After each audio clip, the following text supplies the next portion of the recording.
여러 가지 장세 방향성은 아직은 좀 잡히지 않고 있는 가운데 여러 가지 변수들 내일하고 모레 집중적으로 포진해 있습니다. 어떻게 대응해야 될지 3인의 전략에서 알아보도록 하겠습니다. 오늘 이 시간에는 머니투데이 방송의 이학영 전문위원과 현대증권 마포지점의 이승태 과장 두 분 함께 하십니다. 두 분 안녕하십니까? 안녕하십니까? 안녕하세요. 시장의 중심이 되는 키워드를 하나씩 확인해 보도록 하겠습니다. 먼저 5위부터 3위까지의 키워드를 화면을 통해서 확인해 보도록 하겠습니다. 오늘의 5위 키워드는 내년 일자리 급감입니다. 민간 경제 연구소들은 내년 국내 일자리 수가 급감할 것으로 예상했습니다. 실물 경제와 주식시장에 부담으로 작용할 전망입니다. 4위 키워드는 유로존 호악재 교차입니다. 여전히 유로존은 호재와 악재가 교차하고 있습니다. 유로존 상황에 대해서 점검해 봅니다. 3위 키워드는 삼성전자 중국 공장 설립입니다. 삼성전자가 중국에 낸드 플래시 공장 건설 의사를 밝혔습니다. 관련 종목을 점검해 봅니다. 유로존 얘기부터 시작해 보겠습니다. 유로존 얘기는 3인의 전략에서 요새 매일 하는 것 같습니다. 그만큼 자고 일어나면은 호재도 나오고 악재도 나오고, 우선 호재성 소식은 EFSF와 그 ESM을 병행하는 것을 검토하겠다. 이런 보도가 좀 나왔습니다. EFSF, 그다음에 ESM 똑같이 구제기금인데 차이점은 EFSF는 한시적으로 운영된다는 거고 ESM은 영구적으로 운영되는 건데, 한시적으로 운영되는 ESFS를 기간을 연장하고 ESM 같은 경우는 도입 시기를 1년 정도 앞당기고, 이렇게 되면 구제기금은 실질적으로 이제 2배 정도 증액되는 효과가 발생이 됩니다. 반면에 S&P에서는 EFSF에 대해서 등급을 하향할 수 있다 이렇게 경고하고 있습니다. 요새 신용평가사들은 계속 시장에 경고를 내놓고 있는데요. 지금 호재와 악재가 교차하고 있는 상황. 이학영 위원께서는 이런 점에 대해서 좀 어떻게 보시는지요? 또 그럼 미국 현지 분위기는 어떤지 그 부분도 좀 말씀해 주십시오. 네, 말씀하신 대로 호재와 악재가 상당히 좀 혼재되어 있는데요. 일단 명확히 할 필요가 있어 보입니다. 일단 미국에서의 다수의 시각, 언론이나 이런 데서 한 시각을 다시 한번 좀 쉽게 정리해 드릴까 하겠는데요. 미국에서는 물론 여전히 좀 부정적으로 보는 사람도 많지만은요, 어찌되었건 이번 주말을 통해서 주말까지 해서 상당히 좀 긍정적인 결과가 나오지 않겠느냐. 다만 어떤 식으로 갈지 모르겠지만은요, 결국 독일의 양보 쪽으로 가는 것이고요. 재정 통합은 강화되는 것이고, 그런 쪽으로 이후에 조례안이 개정되는 것이 아니냐라는 시각, 다수의 시각인 것으로 이해하고 있습니다. 만약 그런 식으로 된다면요, 지금 유럽은 아무리 그래도 회복이 내년도 경제에 상당히 어려운 건 불가피하겠지만은요, 그나마 미국에서는 스스로 잘 살아갈 수 있다는 얘기죠. 소비도 늘어나고 실업률도 개선되면 유럽은 조금 힘들지만 중국이라든가 이런 거 뒷받침되고 그러면 미국 시장 좋아질 수 있다라는 기대감을 많이 갖고 있습니다. 그렇기 때문에 최근 들어서는요, 연말까지 S&P 기준으로 한 6% 정도까지 올라갈 수 있지 않느냐 하는 지수들을 말씀드리면 S&P 기준으로 한 1350 정도를 보는 사람들이 조금씩 늘어나고 있습니다. 그렇기 때문에 시장이 많이 안 좋으면 유럽 때문에 안 좋은 것이고요. 되면 산타랠리가 있다라는 기대 심리가 다수라고 이해를 합니다. 문제는 다들 이런 희망상에도 불구하고요, 물론 이런 여러 가지 규정이라든가 이런 것들을 이런 말씀하셨던 안들이 잘 되면 상관이 없겠지만은요, 다들 기대하는 것이기 때문에 혹시라도 잘 안 되면 어떤 식으로 되겠느냐. 혹시라도 이번 주에 모든 이런 이슈들이 다 통합돼서 잘 나오면 좋은데, 만에 하나 정말 상상하기도 싫지만은요, 잘 안 되면 아마 유로존의 붕괴 쪽으로 빠른 속도로 가지 않을까라는 생각을 많이들 경고하고 있고요. 만약 그렇다면 산타랠리는 물 건너가는 얘기고요. 주가는 상당폭 아랫방향으로 조정될 가능성이 있다는 얘기를 하고 있습니다. 그렇기 때문에 모든 것은 이번 주말 모든 것이 극명하게 드러날 가능성이 크다라는 생각을 하고 있고요. 저 자신도 마찬가지라고 생각합니다. 또한 일부 우리나라 언론이나 우리나라 방송에서 보면 S&P나 이런 쪽에서 하는 것을 유럽의 신용등급 하향이라든가 전망 하향하는 이런 것들을 상당히 음모론적으로 시각을 바라보는 사람도 많은 것으로 저도 이해를 했고요. 저도 신문에서 봤는데 그것은 올바르지 않다라는 시각을 좀 갖고 있습니다. 나름 S&P가 미국의 신용등급도 내려놨기 때문에 그나마 좀 더 긴장하는 것이고요. 유럽도 그것 때문에 좀 더 적극적으로 각종 조치들을 취하고 있다는 시각도 분명히 있다는 것이죠. 음모론적으로 시각으로 자꾸 바라봐서는 시장을 이해하는데 전혀 도움이 안 된다는 생각도 전해드리고 싶습니다. 일단 뭐 미국 쪽에서 바라본 유로존 상황은 긍정적으로 좀 해석을 하는 경향이 좀 강한 것 같고요. 반면에 시장에서 어느 정도 기대를 하고 있기 때문에 이번에 EU 정상회담 여기서 뭐 원하는 만큼의 결과가 안 나올 경우에는 상황이 좀 나빠질 수 있다는 점 이런 부분 참고하시면 좋을 것 같습니다. 다음으로 삼성전자 얘기 좀 해보겠는데요. 삼성전자 중국의 낸드 플래시 공장을 설립한다고 합니다. 뭐 3조 원에서 4조 원 정도 투자해서 내후년 2013년 정도 이제 그 가동을 목표로 하고 있는데 물론 비판 여론도 많습니다. 뭐 국내외에 안 세우고 중국에 공장을 세우냐 이런 얘기도 있는데 어쨌든 뭐 삼성전자에서 이렇게 투자를 한다 그러니까 관련된 종목들이 주목을 받을 수밖에 없는데요. 이승태 과장께서는 글쎄요, 뭐 관련 종목들 어떤 종목들 좀 볼 수 있을까요? 예, 아무래도 지금 삼성전자의 어떤 납품을 함으로써 일단은 그 매출 구조를 어떤 야기시키는 그런 어떤 구조를 갖고 있는 기업들 굉장히 많습니다. 특히 삼성전자 납품하는 반도체 전후 공정, 이런 어떤 관련 업체들을 주목을 해볼 필요가 있을 것 같고요. 더군다나 이제 내년에 어떤 경기 침체 우려, 경기에 어떤, 다른 어떤 여타 국가들의 어떤 경기의 동향에 있어가지고, 함에도 불구하고 또 삼성전자의 또 투자 이런 부분들은 어떤 중소기업에는 굉장히 어떤 활력소가 되지 않겠나 생각이 되고 있고요. 거기에 대한 어떤 가장 중요한 어떤 핵심은 삼성전자의 납품을 함으로써 매출액이 늘어나고 그럼으로써 어떤 영업 구조가 굉장히 어떤 성장 가능성이 있는 종목에 초점을 맞출 필요가 있을 것 같고요. 거기에 대한 종목으로서는 어떤 전 공정에서는 어떤 유진기업 그리고 원익 IPS 그리고 뭐 국제 일렉트릭 뭐 이런 식으로 어떤 종목들을 어떤 요약을 좀 할 수 있을 것 같고요. 이러한 어떤 종목들을 봤을 때는 우리가 점검을 해볼 필요가 있는 꼭 해야 될 부분이 뭐냐면은 영업이익률을 꼭 체크를 해볼 필요가 있지 않겠나 생각이 됩니다. 일단 영업이익률이 매출이 늘어나더라도 이 종목이 덤핑이 아닌지를 꼭 체크를 해야 될 것 같고요. 이러한 부분들 어떤 종목들 봤을 때는 분명히 영업이익률 한 10% 넘는 기업들이기 때문에 어떤 무난하게 어떤 주가는 어떤 양호하게 흘러갈 가능성이 많을 것 같고요. 그리고 후공정 어떤 업체 부분에서도 일단은 좋은 종목들이 많습니다. ST 반도체라든지 뭐 하나 마이크론 뭐 이런 종목들도 유의있게 봐야 될 종목이 아닌가 생각됩니다. 예, 일단 뭐 삼성전자가 뭐 투자를 하면은 납품하는 업체들 당연히 뭐 수혜를 입을 수 있을 것 같고요. 다만 한 가지 영업이익률은 반드시 체크를 해봐라. 좀 이런 말씀을 해주셨습니다. 여러분 시청자 여러분께서도 글쎄 뭐 종목들, 뭐 테마성으로 움직이는 종목들 중에서도 옥석을 가릴 필요가 있는데요. 역시 뭐 영업이익률 정도는 좀 체크를 하고 넘어가는 그런 패턴이 좀 필요해 보입니다. 다음으로 오늘의 2위 키워드를 화면을 통해서 확인해 보도록 하겠습니다. 오늘의 2위 키워드는 건설주 강세, LG화학 약세입니다. 오늘 시장도 여전히 뭐 방향성을 찾았다고 보기는 어려운데 그러다 보니까 시장이 재료에 의해서 움직이는 경향이 상당히 좀 많습니다. 건설주 오늘 뭐 그 건설시장 안정화 대책 나왔는데요. 다주택 소유자 뭐 양도세 중과세가 폐지되고 뭐 여러 가지 안들이 나왔습니다. 강남 3구 투기과열지구 해제되는 부분도 나왔고 생애 첫 주택 마련 대출 받을 때 대출 그 요건이라든지 금리도 좀 완화된다. 이런 여러 가지 복합적인 얘기가 나왔는데 그러면서 건설주는 강세를 보이고 있고요. 반면에 LG화학 같은 경우는 배터리 사업부 분사 얘기가 또 나오고 있습니다. 뭐 그전에도 한번 나왔던 것 같은데 사실 이게 악재인지는 잘 모르겠는데 LG화학주 주가는 급락하고 있습니다. 이학년 의원께 건설주 얘기 먼저 좀 여쭤볼게요. 뭐 안정화 대책 나오면서 건설주 지금 뜨고 있는데요. 이건 뭐 그 일시적인 재료로 접근해야 될까요? 아니면 뭐 좀 그 영향이 좀 길어질 수 있다고 보시나요?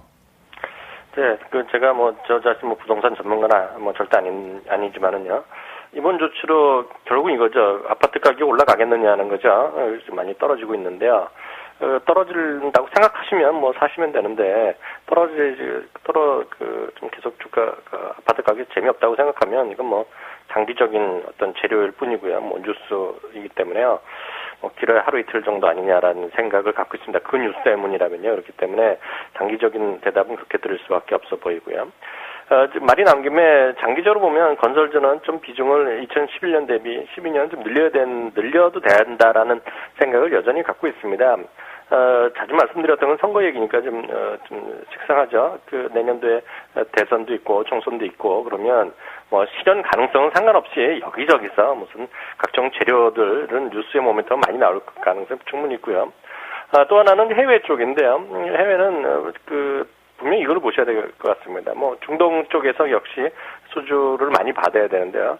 올 한 해는 올 봄부터 무슨 자스민 혁명하면서 중동 지역의 민주화 요구가 워낙 거세졌다는 것이죠. 그리고 정권이 바뀐 곳이 몇 군데 있지 않습니까? 그러다 보면 결국은 어떻게 되겠습니까? 복구 사업이라든가요. 그동안에 지지부진했던 산업화 설비에 대한 투자, 특히 이제 어떤 각종 석유화학 설비 투자 이런 것들이 많이 늘어날 가능성이 있죠. 특히 석유화학 쪽은 지금 설비가 상당히 지금 수위에 못 따라가는 어떤 품목들이 많이 있기 때문에요.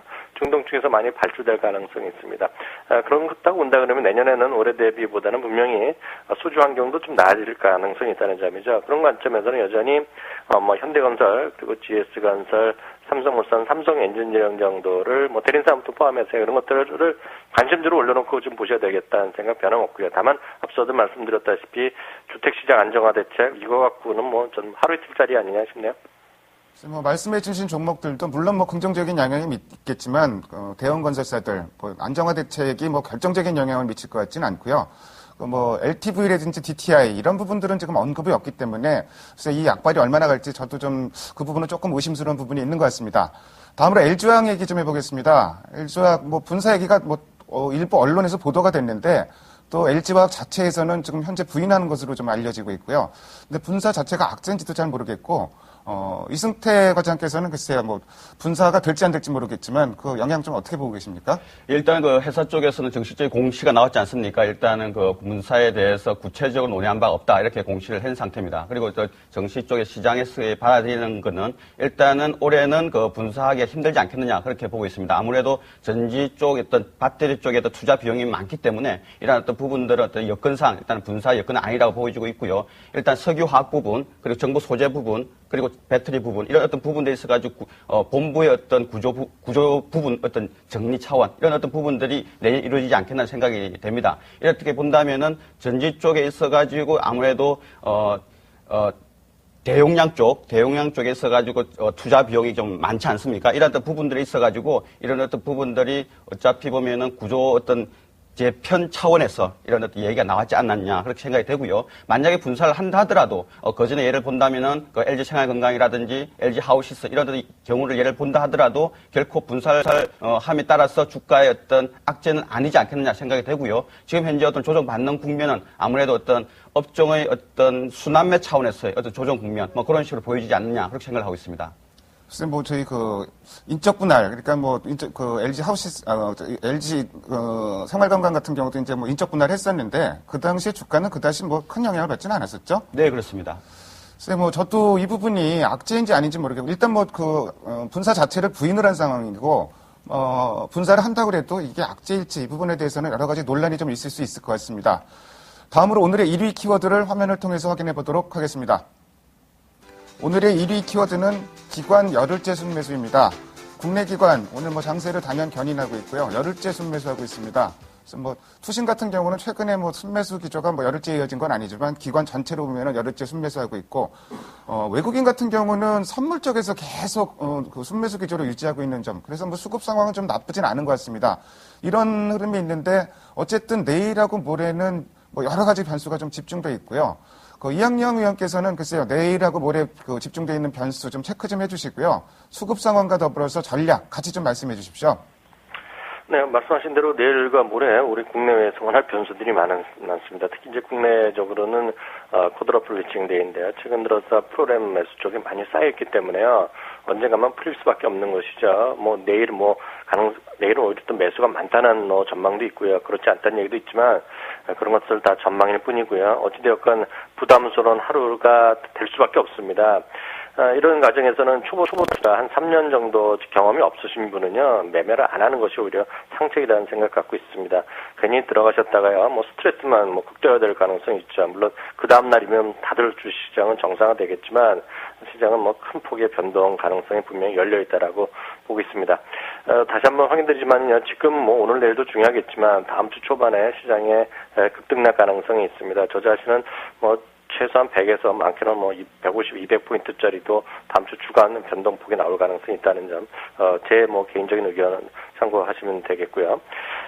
시장은 단기적으로 보면 1870에서 1950 정도 선을 보시고요. 그 선을 이탈할 경우에는 추격 매수 혹은 이탈하면 물량을 과감히 줄이는 어떤 전술이 필요합니다. 특히 다음 주 이후에는요, 방향성을 크게 틀면 그 방향을 반드시 쫓아서 가시는 것이 반드시 필요하다는 생각 갖고 있습니다.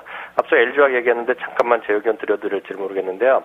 LG화학은요, 그동안의 기업 역사를 보면 무수히 많은 기업을 합병을 하고 분사를 했고, 사업 스피노프를 하는 경우가 워낙 많습니다. 최근 들어서도 마찬가지고요. 회사 가치는 분사가 만약 회사에서 부인했지만 언젠가 하더라도요, 그것은 기업 가치는 전혀 불변이기 때문에요. 오늘 5% 하락하는 것은 시장에 큰 변동이 없으면 바로 원상 복구돼야 되는 것이 아니냐라는 생각이 드네요. LG화학 말씀까지 해주셨고요. 일단 변동성이 확대될 수 있다. 어쩌면 변동성이 확대될 경우에는 파생상품 투자자나 또 데이트레이더들, 그날 사고 그날 파는 사람들 같은 경우는 기회가 될 수 있겠지만 초보 투자자들은 상당히 위험합니다. 그래서 어쨌든 쉬는 것도 투자다 이런 격언이 있는데 이런 변동성이 예상되는 장세에서는 섣부르게 접근하는 것보다는 일단 확인하고 매매하자. 좀 이런 쪽으로 말씀해 주셨습니다. 사실 장세 방향성 잘 안 잡힙니다. 오늘도 올라가긴 했는데 121선 저항도 좀 확인이 되고 있고요. 위로 튈지 아래로 튈지 예상하기가 참 어려운데 이승태 과장께서는 글쎄요, 영업점에서는 지금 어떻게 대응하고 계신지, 그리고 또 관심 갖고 있는 업종이나 종목이 있으면 같이 좀 덧붙여서 말씀해 주십시오. 예, 저희들은 아무래도 투자가 입장분들의 투자 성향을 굉장히 좀 중요시 여기고 있고요. 투자 성향이 많은 포트폴리오를 어떤 게 추천을 하고 있습니다. 일단 내일 같은 경우에는 옵션 만기, 선물 만기 있어가지고 좀, 달라진 점이 있다면은 그 조건부 지정가라고 있지 않습니까? 이 지정가가 일단은 내일부터는 금지가 됩니다. 그렇기 때문에 변동폭이 전에보다도 더 커질 수가 있기 때문에 일단 내일 같은 경우에는 좀 더 조심할 필요가 있을 것 같고요. 일단은 저희 같은 경우에는 1900포인트 일단 121선 지키고 있는 상황에서 플러스 마이너스 50 정도에서 박스권 생각하고 있습니다. 이양유는 마찬가지로 일단은 하락으로 빠지면은 하락으로 붙는 거고 상승으로 가면은 상승으로 가는 그런 추세 매매가 추세 매매도 가능한 그런 어떤 길을 열어놓고 있는 상태고요. 여전히 외국인들 동향 여전히 중요하지 않겠나 생각이 되고요. 지금 현재로서 외국인들 매도폭은 그렇게 크지는 않습니다. 하지만 오늘 하루 추세를 본다면은 외국인의 매도폭은 계속 좀 늘어나고 있기 때문에 여전히 또 조심해야 되지 않겠나 생각을 하고 있습니다. 업종은 아무래도 지금 주축을 할 수 있는 연말 특수로 기대할 수 있는 IT라든지 자동차를 주축으로 가져가시고 업종 대표 종목에서 순환매하는 그런 어떤 과정으로 보고 있습니다. 한 가지 좀 추가해서 여쭤볼게요. 내일 이제 쿼드러플 만기인데 변화되는 게 이제 아까 말씀하셨지만 조건부 지정가가 이제 폐지됐죠. 네, 그렇습니다. 조건부 지정가라는 거는 쉽게 얘기해서 이제 현재 주문을 냈다가 지정가를 냈다가 체결이 안 될 경우에는 동시효과의 시장가로 이제 변화하게 되는 거죠. 네, 그렇습니다. 그렇게 되면은 막판에는 시장 외국 유예는 좀 줄어들겠지만 장중에는 좀 변동성이 커진다는 말씀이신가요? 네, 그렇습니다. 그런데 그 부분은 다 장단점이 있습니다. 예를 들어 가지고 종가의 어떤 물량들이 체크가 안 되기 때문에 변동성이 그전에 컸다고 보여질 수도 있겠지만은 이제는 조건부 지정가가 이제 안 된 상태, 그전에 이제 어떤 액션을 취할 것인지 다 나타납니다. 그렇기 때문에 종가에 만약에 외국인들이 어떻게 나오냐에 따라 가지고 이 부분을 커버할 수가 없다는 거죠. 그래서 변동폭은 오히려 더 커질 수도 있다는 이런 어떤 부분들도 생각을 하고 있어야 되지 않겠나 그렇게 생각을 하고 있습니다. 예, 내일 만기 관련해서 다시 한번 말씀드리면은 장중에는 변동폭이 좀 커질 수 있는데 예전처럼 신고가 잘 안 잡혀갖고 장 막판에 갑자기 시장이 돌변하는 이런 현상은 좀 줄어들 가능성이 높다는 점 시청자 여러분께서 참고하시면 좋을 것 같습니다. 지금까지 5가지의 키워드를 통해서 오늘 시장의 흐름을 살펴봤습니다. 오늘 두 분 말씀 잘 들었습니다. 감사합니다. 감사합니다. 감사합니다.